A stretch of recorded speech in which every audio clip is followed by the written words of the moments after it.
dia 12 tico 18 de maio, nós temos competência na Aruba Highwinds. Então, nós aqui na Bonaire, nós vamos na competência na tem competência de water sport, tem windsurfing, kiteboarding, kitefoiling, wingfoiling. A mim mesmo do meio tem wingfoiling, pero eu tenho 3 outros companheiros que do meio tem kitesurfing. Pero sim, tem water sport, wedstrijd na Aruba, caminho nós vamos do meio. Vamos executar deporte extremo.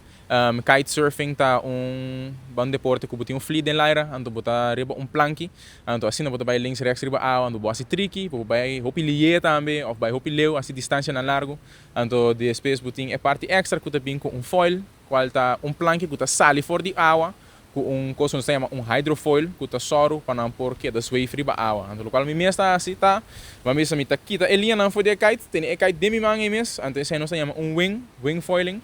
Então, para esse que é planque que está sali fei água, esse é o local que a mim tá assim, wingfoiling na Aruba.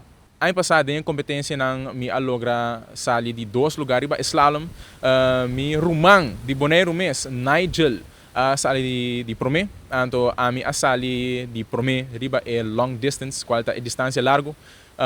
3 dias de competência, 3 dias de slalom plus long distance.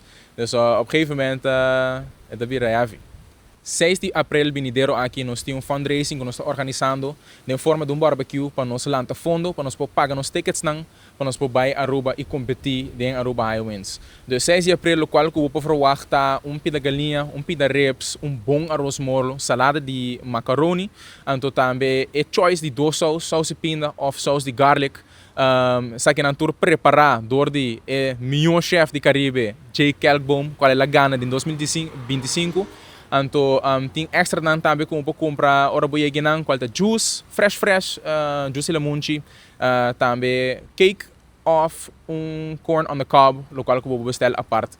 Se você está interessado na Sweetie Bakery, nós temos barbecue, se você quer carne, 777-0123. Por favor, cooperar conosco para nos Aruba Highwinds e representar Bonaire.